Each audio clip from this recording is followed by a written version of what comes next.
Voilà, donc le message c'est la suite de la semaine passée. La semaine passée c'était simple, c'était lisez votre Bible un peu plus qu'en profondeur que par devoir religieux, soyez curieux, questionnez Dieu. J'espère que vous avez un peu commencé à poser des questions à Dieu. Alors je sais que des fois on est fatigué, on la lit peut-être des fois un peu plus simple, mais quand même, régulièrement je pense que c'est bien de dire à Seigneur, qu'est-ce que tu as voulu dire, qu'est-ce qu'il y a là? Et on creuse et on avance. Et là je vais vous parler d'un verset un peu spécial. Parce que vous savez, il n'y a pas de verset qui est là par hasard dans la Bible. Et pourtant, certains, quand je les ai lus, je dis, mais là, je ne comprends pas. Seigneur, pourquoi tu as mis ça? Bon, si Dieu a mis les listes de noms, etc., de personnes, il y avait des généalogies, il y a des rôles, tout ça, j'ai pas forcément tout compris, et puis je sais qu'il y a aussi les noms et des sélections avec les noms, que ça me dépasse. Et que je regarderai peut-être plus tard. Mais c'était pas ça, c'était dans les proverbes. Il y a un proverbe, c'est le proverbe 14, verset... Enfin... On va aller quand même Proverbe 14, verset 4. C'est un proverbe qui, la première fois que je l'ai lu une fois, vous savez, on peut lire plusieurs fois les choses sans tilter. Puis un coup, je m'arrête, je me dis, mais et lui, bizarre. Enfin, pas bizarre. C'est Proverbe 14, verset 4. Donc là, je suis dans la Bible second, mais pour travailler second, Osterwald, c'est à peu près la même chose. Et puis même dans la Bible du rabbinage, regardez, c'est les mêmes choses, à peu de choses près.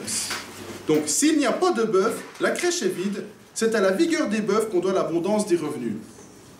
Alors, on est d'accord.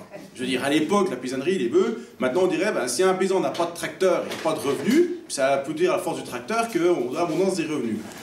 Je me suis quand même posé la question, je fais, d'accord, c'est un proverbe, c'est ça, mais qu'est-ce que ça fait là? Je ne comprenais pas. Je me suis dit, je ne comprends pas. Qu'est-ce que tu veux nous dire via ce proverbe? Parce que je pense que Dieu a une chose plus profonde pour nous que, je veux dire, que ça au premier abord. Même si au premier degré, ça nous donne déjà des instruments pour le travail, comment faire, etc. Ça peut déjà, si on y réfléchit au point de vue de son travail, se dire, mais qu'est-ce que j'ai besoin dans mon travail pour que ça fonctionne? Vigueur des bœufs, tout, quels peuvent être les bœufs dans mon travail? Parce qu'actuellement, on est obligé de repenser aux choses modernes. Je veux dire, la paysannerie de cette époque est révolue depuis 150 ans, à tout casser.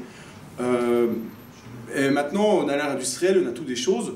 Mais certains, bon, sont des gens qui travaillent aussi et qui doivent trouver aussi comment gagner leur vie correctement. Mais c'est pas ça. Ce que je veux revenir, c'est là, on va aller voir les choses un peu plus en profondeur. Ce verset, vous savez, Paul, il parle de ce genre de verset dans 1 Corinthiens 9, versets 9 à 10. On va y aller, donc 1 Corinthiens, chapitre 9, versets 9 à 10.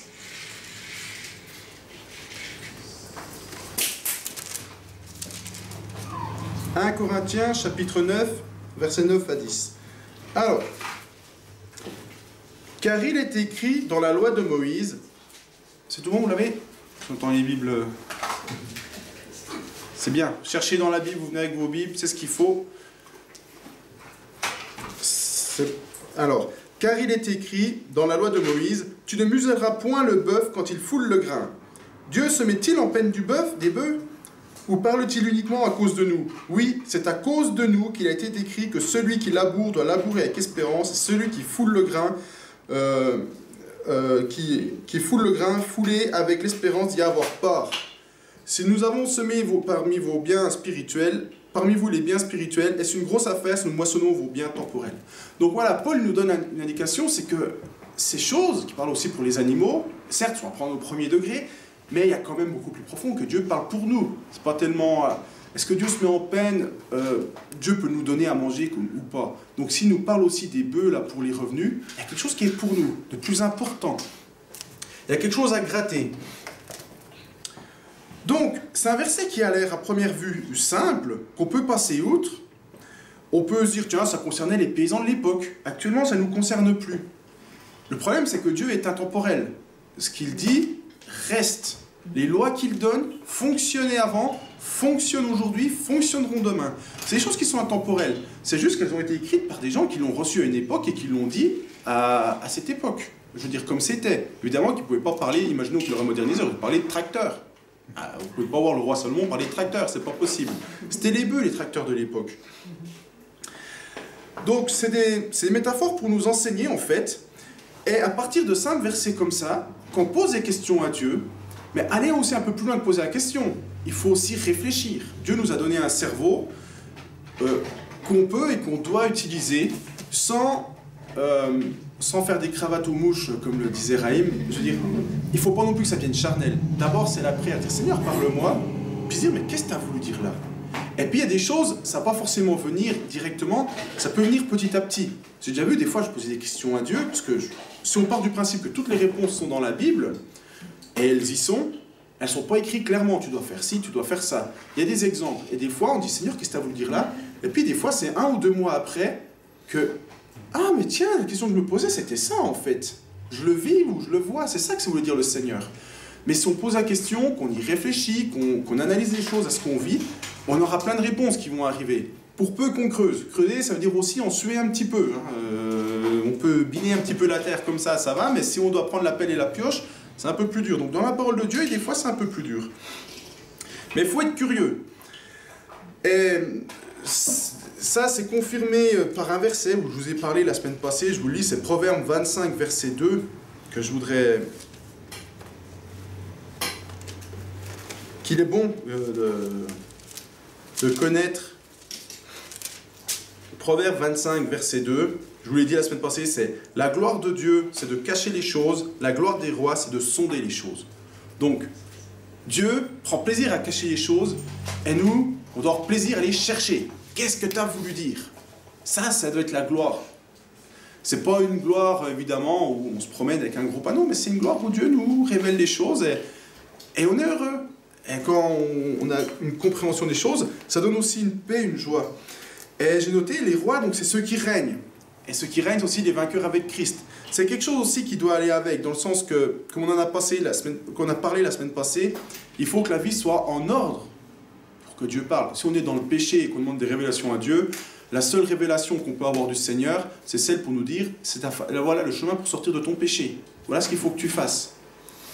Ça m'est déjà arrivé, j'ai des problèmes, Seigneur, je ne comprends pas. Et Dieu m'a parlé à travers des exemples.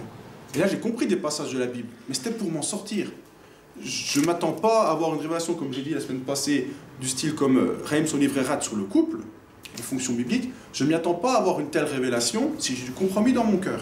C'est un point qui est important. C'est un point, si Dieu nous parle, et si Dieu ne nous parle pas, qu'on n'a pas de révélation, c'est pas forcément qu'on n'a pas la foi que Dieu nous en donne. Certains peuvent aussi prendre un autre raccourci, se dire « Moi, je ne suis pas assez intelligent, je n'ai pas la culture. » C'est faux, tout le monde peut avoir une révélation à son niveau. On n'est pas... Frédéric est docteur de la loi, c'est normal qu'il y ait des révélations un peu plus hautes que nous. Raïm est apôtre, c'est normal qu'il y ait des révélations plus hautes que nous. Et on n'a pas à chercher à avoir les mêmes, ni à être jaloux, ni rien.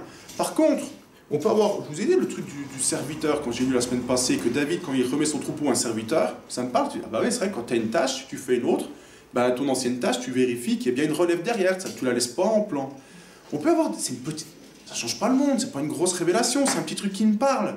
Mais on peut tous avoir ça. Et si on l'a jamais, ça veut quand même dire qu'il y a un problème dans nos vies, un péché, et ça vaut le coup de gratter. Si Dieu nous parle jamais, ça vaut quand même le coup de dire Seigneur, il y a quelque chose que je comprends pas, pourquoi tu me parles pas? C'est nos péchés qui nous séparent de Dieu. Et quelque part, quand Dieu nous parle pas, c'est une grâce pour nous dire tu as encore des choses à gratter. Parce que des fois, on se met à jour et on n'a pas terminé, et on va pas au bout. Donc, on revient, entre guillemets, à notre passage biblique. Il faut être en ordre. Et Dieu va nous le donner. Et surtout, ne vous découragez pas si vous n'avez pas, insistez avec foi. Et puis, si ça ne vient pas, pensez à voir si vous êtes en ordre. C'est un point quand même important. C'est la gloire des rois. Les rois, c'est celui qui règne. Et celui qui règne avec Christ, c'est aussi les vainqueurs. Les vainqueurs, c'est qui ont pris la victoire sur ce que Dieu leur montre en temps voulu. Alors, il faut sonder la parole, donc ça veut dire prier, réfléchir, ce que je vous ai dit, ça ne tombe pas tout cuit. C'est-à-dire que on peut avoir des fois des révélations de la parole qui nous tombent comme ça, tout cuit, d'accord. Mais ce n'est pas tout le temps. Et on peut aussi avoir des révélations avec les échanges entre frères, des fois quand on parle entre nous. Ah tiens, Paul dit ça, puis on fait « Ah, je n'avais pas pensé à ça, ou je n'avais pas vu les choses de ce point de vue-là. » Ça aussi, ça peut faire partie des échanges entre nous.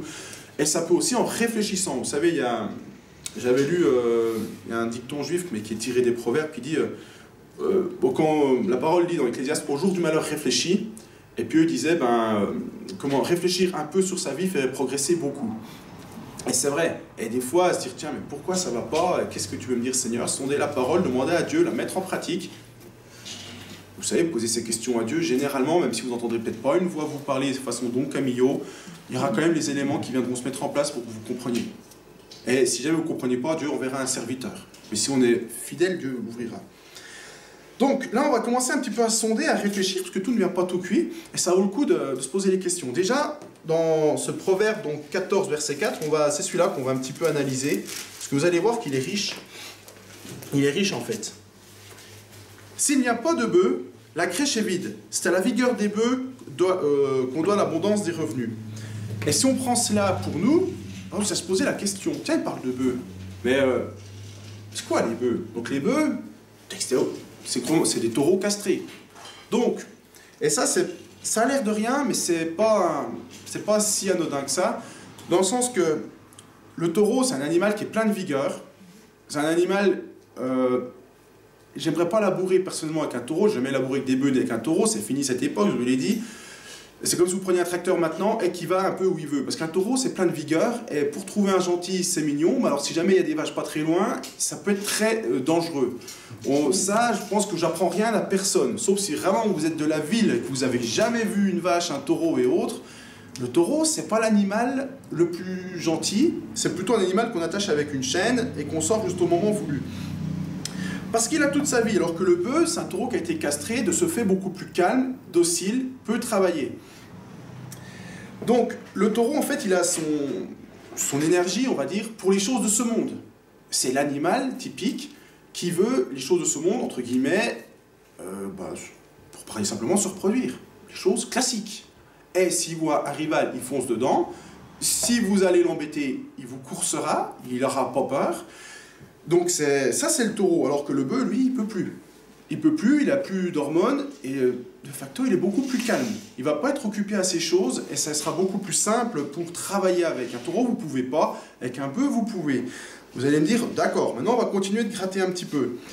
Je parlerai peut-être du taureau un peu plus après, parce que ça vaut le coup. Et donc, si on gratte un peu ce verset, la première partie, donc, s'il n'y a pas de bœuf, la crèche est vide. Alors, c'est marrant, c'est que ça m'a fait penser à certaines choses qu'on a entendues ici. C'est comment la crèche, donc c'est le lieu où il y a tous les animaux, etc. Et il n'y en a qu'un seul qui est important. Et c'est le bœuf. Mais on peut avoir tout le reste. On peut avoir des ânes, des oies, on peut avoir des brebis, des veaux, des vaches, tout ça, des chevaux. Alors à l'époque, il y avait peu de chevaux, je pense qu'il ne l'a pas mis, parce que je pense qu'à l'époque, les chevaux, c'était réservé à la guerre.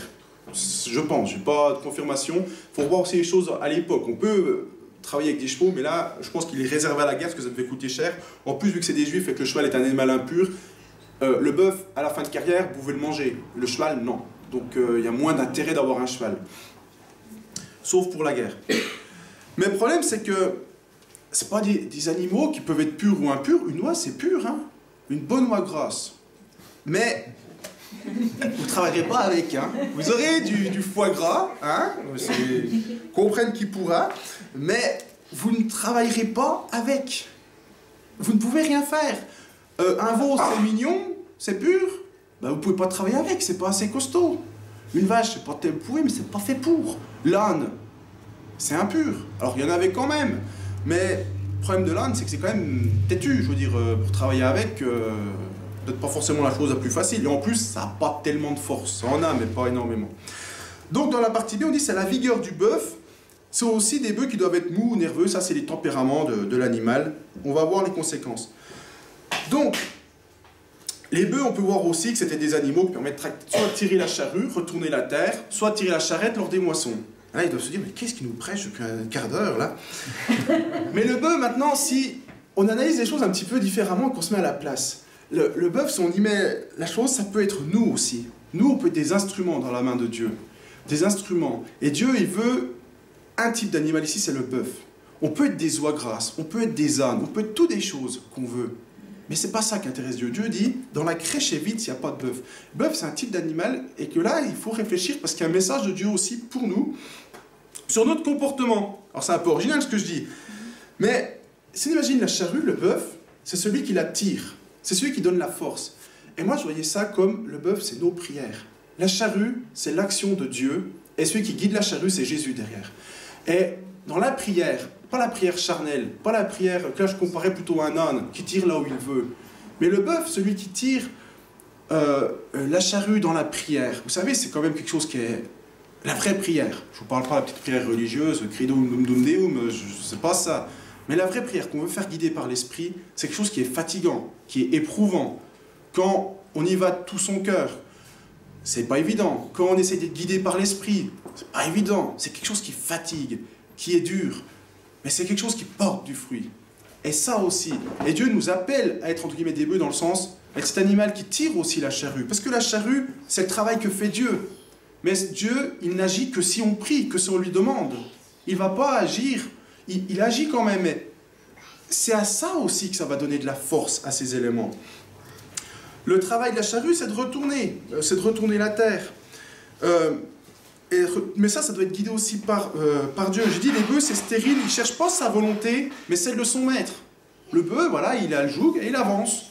Il ne cherche pas s'il voit des vaches à courir après. Il ne cherche pas s'il y a autre chose à y aller. Du moment qu'il a mangé avant, qu'il n'a pas été muselé, ben, il fait son travail. Et il va le faire. Et alors que le taureau, ce serait impossible. C'est important cette notion, je pense, de revenir au fait que Dieu ne veut pas qu'on soit des taureaux, des gens... moi, je veux faire ci, je veux mélanger ma volonté à la volonté de Dieu. Le taureau, c'est l'animal qui peut travailler, qui a certainement même plus de force que le bœuf, mais son but du taureau, c'est d'aller aux vaches. Pardonnez-moi l'expression. Et comment est-ce qu'on peut travailler pour Dieu si notre but, c'est, ça peut être notre carrière, ça peut être satisfaire toutes nos envies, etc. Si dans notre tête, le but, c'est de satisfaire toutes nos envies, on n'est pas propre. On peut être dans la crèche, on ne sert à rien. On ne sert à 3 fois rien. On ne peut pas faire grand-chose avec nous, et en plus, on doit nous surveiller parce qu'on est potentiellement dangereux. Alors, ça, c'est un truc, alors que le bœuf, certes, il faut le surveiller, mais quand même, lui, il peut travailler, lui, il peut faire. Le bœuf, c'est l'animal qui a renoncé, pas de son choix, mais quand même qui a renoncé à tout ce qui est des choses humaines, matérielles.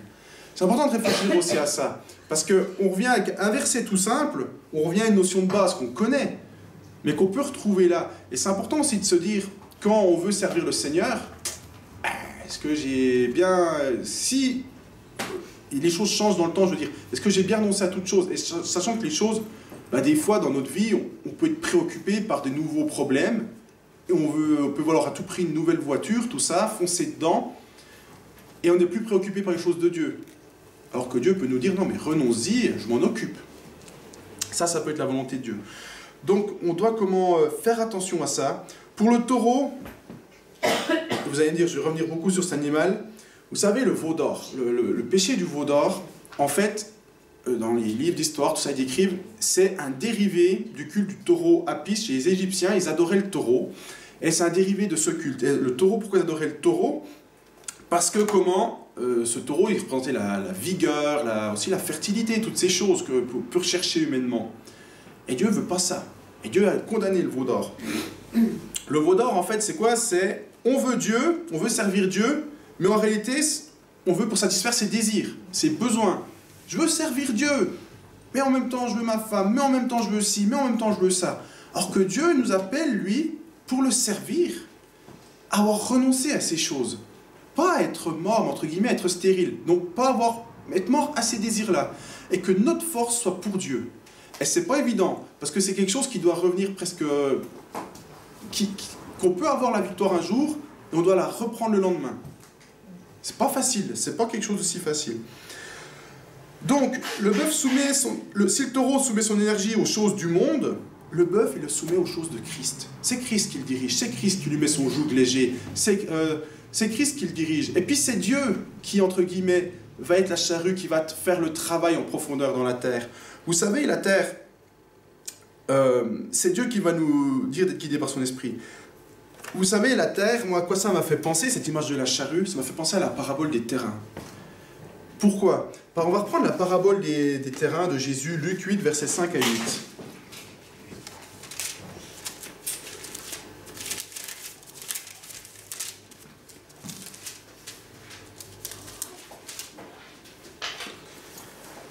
Luc 8, verset 5 à 8. On va la lire rapidement, juste la partie parabole, et puis l'explication, vous la connaissez, donc on ne reviendra pas dessus. Un semeur sortit pour semer sa semence. Comme il semait, une partie de la semence tomba le long du chemin, elle fut foulée aux pieds, et les oiseaux du ciel la mangèrent. Une autre partie tomba sur le roc. Comme Quand elle fut levée, elle sécha parce qu'elle n'avait point d'humidité. Une autre partie tomba au milieu des épines. Les épines crurent avec elle et l'étouffèrent. Une autre partie tomba dans la bonne terre. Quand elle fut levée, elle donna du fruit au centuple. Et après avoir ainsi parlé, Jésus dit une autre voix, que celui qui a des oreilles pour entendre, entende. Donc on connaît tous l'explication. Ce que je veux dire, c'est que nos cœurs sont comparés ici à de la terre, un terrain. Et quand on parle de Dieu aux gens, eh ben on va voir un autre terrain où on va semer. On est comme le semeur. Cela dit, il y a un autre proverbe, je n'y ai pas pensé, mais ça me revient maintenant quand je vous parle, qui dit aussi parce qu'il fait froid, le laboureur ne le sort pas labourer, et à la moisson, il n'y a rien. Et c'est peut-être pas texte ça, mais c'est quand même cet esprit-là. Je veux dire, les terrains dans lesquels on va semer se préparent. Stéphane qui est paysan, moi aussi d'origine paysanne, je sais très bien qu'un champ plein de cailloux, ben, de temps en temps, il est retourné, et puis on passe avec, à l'époque c'était une charrette et des bœufs, puis on jette les cailloux dedans, puis avec les cailloux, vous faites un muret, vous faites un tas plus loin, mais les cailloux ça se retire. Les épines, ça s'arrache. Le chemin, bah, il a été choisi comme chemin, mais si vous passez un bon coup la labour dedans et que vous retournez, retirez les cailloux, il sera fertile, plus ou moins, mais quand même. Un terrain, ça se prépare. Et ça, c'est aussi le travail que nous demande Dieu. Peut-être que si on priait plus, on aurait une ou deux personnes qui s'accrocheraient plus. Mais il y a des combats aussi pour certaines personnes qu'on doit accompagner dans la prière. Je me dis ça comme je me le dis à moi aussi. Parce qu'il y a des terrains, ça se prépare. Et on a vu, des fois on a prié, puis on a des gens qui sont venus, qui sont repartis, mais à l'autre bout du monde, parce qu'ils venaient de l'autre bout du monde. Mais plein de fois, plein de joie. Parce qu'ils ont été touchés, le terrain était prêt. Et c'est aussi grâce à des prières, toutes ces choses-là. Donc, je veux dire, c'est important. Il n'y a pas de fatalité dans la vie. On est tous comparés à des terrains. On ne peut pas faire de miracle. On n'est pas tenu, pas responsable des choix de chacun des autres. C'est pas ça que je veux dire. Mais par la prière, on peut aussi, si on se laisse guider par Dieu, notre prière, ça va être la force qui va utiliser Dieu pour labourer les cœurs des gens et les préparer à recevoir Jésus, à se poser les bonnes questions, à faire ce qu'il faut faire. D'où l'importance de ne pas être un taureau qui veut aller à gauche, à droite, parce que si vous mettez quelqu'un à la charrue, un taureau qui va un coup par ici et un coup par là, vous imaginez le sillon comme il va être? C'est plus un sillon, ça va être du grand n'importe quoi. D'où l'importance d'essayer de maximum de se faire guider aussi. D'où l'importance de prier avec foi, parce que c'est ça aussi la force. Vous savez, à la vigueur du bœuf qu'on doit à l'abondance des revenus. C'est-à-dire que si quelqu'un renonce aux choses du monde, tout ça, et veut faire la volonté de Dieu, mais ça dure 10 minutes par jour, bon, c'est mieux que rien. Pareil, mais ça ira, ça avancera, doucement. Puis par contre, s'il est vraiment, qu'il est nerveux aussi dans la prière, qu'il va avancer, qu'il se laisse guider. Prenez l'exemple de Daniel Nash que prenait Samuel, la nuit entière à prier. Je ne dis pas que c'est le cas qu'on doit faire ça. Mais enfin, il y a quand même des gens qui y sont appelés. Et bien là, on voyait derrière, c'est Finlay qui arrivait derrière, non? J'ai oublié son nom, enfin du moins l'évangéliste. Ben, ils attribuent 100 000 conversions à ce ministère. Parce que derrière, il y avait quelqu'un qui labourait. Il y en a un qui labourait, l'autre qui moissonnait, mais la récompense va aux deux. Il y en a un qu'on a entendu parler, l'autre beaucoup moins. Mais c'est pas grave ça. Naturellement, on veut chercher notre gloire parmi les hommes, on veut que les hommes disent « Ah, c'est bien ». C'est quelque chose de naturel. Pourquoi? Parce que dans le fond, Dieu a mis ce besoin en nous, parce qu'on doit avoir ce besoin, mais pour les choses, pour que Dieu nous dise « c'est bien ». Et il est perverti par le péché, on veut que ce soit les hommes qui nous disent « c'est bien ». Et Dieu nous dit si vous me suivez, ils se moqueront de vous, vous serez persécutés et tout ça. C'est les choses à l'envers. Donc, on doit aussi, je voyais aussi l'image, les bœufs, il y a la charrue, je vous ai dit, donc par nos prières, on peut labourer les cœurs, si on se laisse guider par Dieu, qu'on y va avec foi, etc. Dieu va préparer le terrain pour les gens, d'où l'importance aussi. Et puis l'autre chose aussi que je voyais, c'est pour l'enseignement. La charrette, c'est un peu celui qui vous met les gerbes de blé, on les ramène du point A au point B, on les emmène du champ à la grange. C'est aussi par la prière, par les enseignements aussi, comme le cours biblique de base pour un jeune chrétien, qui vont aussi les guider. C'est des choses qui les emmènent vers la connaissance de la structure parfaite de Christ. Donc c'est aussi des autres choses. Il n'y a pas que la prière dans ces choses-là, il y a aussi l'enseignement que Dieu peut nous demander de donner. Et puis c'est accompagné toujours de la prière. La prière et encore la prière. Donc j'ai mis à nous de choisir. On peut être une oie grasse, bien nourrie, dans une bonne crèche, mais ça se termine en foie gras et c'est pas trop... Si, ça donne l'alerte, une oie. Ils ont ça dans les maquis corses. J'ai entendu pour Yvan Colonna, enfin, rien à voir, mais... On peut être une oie grasse, c'est pas utile à Dieu, enfin c'est peu utile, c'est pas ça qui va permettre des bons revenus. On peut être, je mets aussi un âne. L'âne, c'est, la définition, c'est tout ce qui est matériel, tout soutien matériel. On peut être quelqu'un aussi qui soutient matériellement. Ça fait un peu de travail, mais c'est pas ça qui donne de grands revenus. Cela dit, c'est mieux que rien, hein, je dis pas, mais... On peut être un taureau vif, mais dans le fond rebelle, et là dangereux. Donc, pas être utilisé, c'est trop dangereux. C'est pas... Ceux qui vous utilisent, pourquoi il y a des chrétiens, on ne peut jamais les utiliser. Rien me donner l'exemple d'un dans son ancienne église, il y a 20 et quelques années, qui voulait à tout prix prêcher. Ben, est-ce qu'il avait fait un doctorat en théologie? Mais le pasteur ne voulait pas, parce qu'il voulait prêcher pour lui. Dans le fond, il était comme un taureau. Il voulait pour lui, pour satisfaire ses désirs, etc. Et à partir de là, Dieu bloque. Parce qu'il est dangereux pour l'œuvre, il est dangereux pour ses frères et sœurs en Christ, il est dangereux pour le corps. Il est puissant, il pourrait faire plein de bonnes choses, mais dangereux. Et à partir de là, n'importe qui, quand il y a un danger, s'en protège. Et protège aussi ses enfants. Mettez pas vos enfants dans un champ où il y a des taureaux. C'est le bon sens même. Mettez pas plutôt... Il y aurait des chiens dans un parc, style des pitbulls, des dobermans, tout ça. Mettez pas vos enfants à jouer dedans.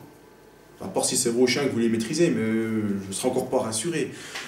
Il y a le bon sens. Donc Dieu protège de ces gens-là. Et puis des fois, on peut se dire, mais tiens, mais quand même, je ne comprends pas, j'ai tel ou tel don, mais pourquoi? Il y a peut-être des choses où tu n'es encore pas mort et Dieu ne peut pas t'utiliser. Et ça vaut le coup de se poser la question. Est-ce que je suis utilisable? Est-ce que je suis une oie? C'est-à-dire que bon, je vois quelque chose, je le dis, puis je donne l'alerte. Puis voilà. Est-ce que je suis un âne? Je soutiens matériellement, mais dans le fond, quand il y a un travail dur et pénible à faire, quelque chose qui demande de la force, ça va pas. Est-ce que j'ai la force pour soutenir tout, mais que dans le fond, on me demande rien parce que je suis dangereux? On peut se poser la question. Ça peut être dans plusieurs domaines de la vie aussi. Hein, et puis, or que le bœuf, c'est celui qui se laisse diriger par Dieu. Il ne fait pas faire pour faire. Il n'est pas têtu aussi comme l'âne. Il n'en fait pas qu'à sa tête. Il va se laisser diriger et guider par Dieu. Donc voilà. La question est, il y avait deux choses dans le message que je pense un petit peu original quand même. C'est qu'il faut voir deux choses. Il y a un message, des fois, dans ce simple verset, quand on le gratte, on peut quand même se poser des questions après.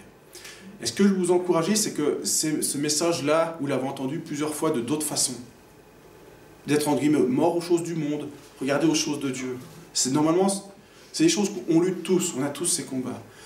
Mais ce que je ressentais, le message de Dieu, c'est vraiment rentrer dans une plus forte intimité dans la Bible, gratter la Bible. Vous savez, la parole dit que la vie éternelle, c'est de te connaître, toi, le seul vrai Dieu. Et ça commence maintenant. Ça commence à chercher Dieu. Et le mensonge du diable pour lequel je veux vraiment lutter, c'est celui qui vous dit, vous êtes nul, vous ne pouvez rien faire. Tu n'es pas capable, tout ça. Si vous n'entendez pas la voix de Dieu, c'est pas parce que vous êtes nul, c'est peut-être que vous avez du péché. Après, si vous y allez en vous disant, je suis nul, c'est sûr que vous resterez comme ça. En psychologie, ils appellent ça l'effet aussi Pygmalion. Voilà. Vous voyez les choses telles quelles, elles le deviennent. Mais si vous dites, non, Seigneur, je crois que tu veux me parler, et puis si vous ne parlez pas, dire, montre-moi s'il y a un problème, Dieu vous le montrera, et Dieu veut vous révéler sa parole, veut vous grattier. Il ne veut pas qu'on soit des grenouilles de bénitier qui lisons la parole de Dieu pour la lire. C'est pas ça la volonté de Dieu. Dieu veut nous parler, il veut qu'elle nous transforme. Parce que quand on commence à gratter ce verset, ces choses-là, quand c'est une révélation qui vient de Dieu, ça nous marque en profondeur et ça nous change. C'est ça aussi. Si je vous donne un enseignement, si ça reste superficiel, ça ne va pas en profondeur, les choses vont peut-être pas forcément beaucoup changer.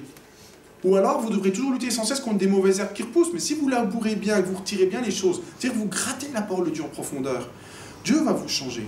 Dieu va vous transformer. Mais c'est l'important d'aller aussi un peu à la confrontation, de dire, mais qu'est-ce que tu veux me dire, Seigneur? La qualité. Et ça, personne, parce que je connais ce mensonge, personne ne peut dire, je ne suis pas concerné, ne peut dire, voilà, moi, non, j'y arrive pas, c'est pas pour moi. Je vous ai dit, vous n'êtes pas Frédéric, vous n'êtes pas Raïm, vous n'êtes pas Samuel, mais à votre niveau, à tous, il y a des choses, même si elles sont simples, elles ne sont pas ridicules, elles vous aideront à avancer. Donc voilà, moi, c'était ça que je voulais partager, c'était un message, en fait, court, mais assez simple, que il faut aussi voir maintenant, deux choses en fait. La première, c'était en grattant la parole, qu'est-ce qu'on peut trouver à partir d'un message. Je voulais aussi vous le montrer, parce que je sentais que c'est important de vous encourager à le faire. Et là aussi, vis-à-vis du message qui a été tiré de là, un peu original, mais quand même, où est-ce qu'on en est? Parce que, comme je vous l'ai dit, on peut être plein d'animaux, il y a plein d'animaux dans la crèche, on peut être tous les types, mais savoir où est-ce qu'on en est et qu'est-ce qu'on fait. Donc on va peut-être prier pour que chacun puisse aussi demander à Dieu où il en est, et qu'est-ce qui fait des choses aussi que Dieu lui donne. Qu'est-ce qu'on fait du travail que Dieu nous nourrit, il nous donne de la nourriture, il nous donne, on va dire, du bon blé, du grain, la parole de Dieu, des enseignements. Ben, on peut être une noix grasse qui va donner du foie gras, mais c'est pas trop utile, on peut être un bœuf. Où est-ce qu'on en est entre les deux? Est-ce qu'on est à l'état au stade de l'âne, du veau, du taureau? Il y a plusieurs choses. Et être un bœuf, à première vue, à vue humaine, c'est pas réjouissant. Je veux dire, renoncer à toutes les choses de la vie quand même. Et ça se fait progressivement d'ailleurs. Les choses meurent, hein. Il y a plusieurs choses, mon parcours, il m'en reste encore certainement, j'ai peut-être pas encore conscience de tout, mais les choses ne sont pas faites du jour au lendemain, ça a été un combat. Donc, on va se poser les questions. On va juste prier, et puis je vous encourage aussi à vous poser les questions pour en fait s'améliorer dans le service du Seigneur. Ma Seigneur, Dieu Tout-Puissant, je te remercie pour ces... En fait, c'est un double message, Seigneur, et je te prie vraiment que tu puisses vraiment nous aider tous à avoir faim et soif de ne pas lire ta parole pour la lire bêtement, enfin, religieusement, pardon Seigneur, c'est pas bête, mais religieusement. C'est vrai, comme je dis au premier message, il y a des philosophes, ils disent la parole de Dieu, mais ça ne change pas, parce qu'ils ne la prennent pas pour eux, ils ne voient pas que Dieu veut leur parler. Ils sont sourds, et c'est ce que disait Novitz aussi dans un de ses messages. Les idolâtres, c'est ceux qui sont sourds, et n'entendent pas, ils ont des yeux, ils ne voient pas. Ils ne voient pas quand tu leur parles, parce qu'ils sont idolâtres. Mais nous ne voulons pas être comme ça, Seigneur. Et c'est vrai qu'à travers ce verset, Père éternel, bah, tu m'as parlé, ça m'a interpellé. C'est pas une grosse révélation, ça ne changera pas le monde, ces choses que j'ai dit. Et mes frères, je sais aussi qu'ils les connaissent pour la plupart. Mais Seigneur, je veux aussi que tu les excites à la curiosité, à connaître ta parole. Mais Seigneur, je veux aussi que tu nous montres à chacun où on en est. Je veux dire, dans la crèche, si la crèche, on imagine que c'est l'œuvre, l'église, qu'est-ce que j'apporte à l'église? Est-ce que j'apporte, est-ce que je suis une source de revenus? Est-ce que par mes prières, le travail que tu me demandes, j'apporte des richesses? Ou un petit peu? Ou je suis un consommateur? Alors, Père Céleste, je te prie aussi que tu me montres à moi aussi, Père éternel, où j'en suis, Seigneur, parce qu'il y a des endroits, je pense que je dois être une noix grasse plutôt qu'un bœuf, ou des autres, je suis plutôt un taureau à vouloir foncer, à être soumis à ta volonté, Seigneur. Et je te demande pardon. Et je te prie que tu nous montres à chacun où on en est, Seigneur, pouvoir tirer aussi des enseignements et s'avancer vers toi dans le nom de Jésus-Christ, toujours plus puissamment, de façon plus originale dans le nom de Jésus-Christ. Amen. Enfin, pas original, mais sincère et vrai, Seigneur. C'est vrai que le message, tout ça, c'est original, la façon dont tu m'as parlé là-dessus, mais sincère et vrai dans le nom de Jésus-Christ. Amen.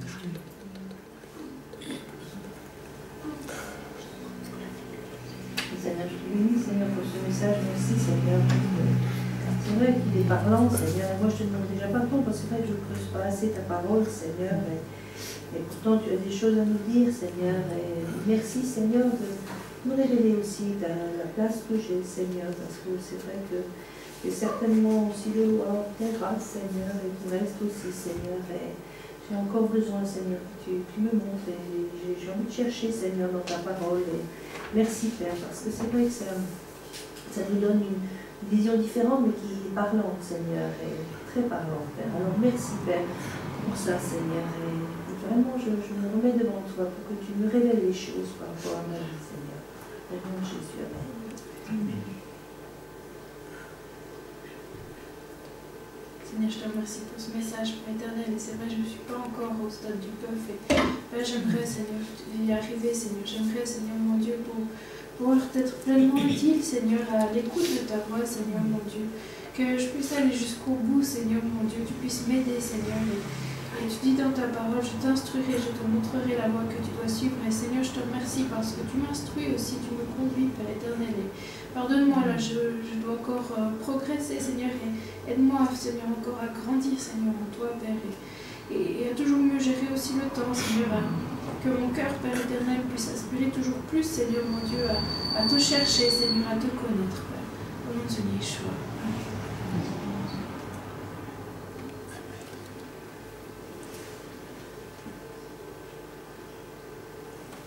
Amen. Il n'y a pas non plus autre chose, c'est juste on encourage à réfléchir. Et puis l'image qui me venait, c'est que les bœufs aussi travaillent par deux. Quand ils labourent, on peut quand il n'y a qu'un seul, mais c'est pas pratique pour lui. Et ils travaillent par deux. Et c'est pour ça qu'on dit que vous pensez aussi au duo de prière.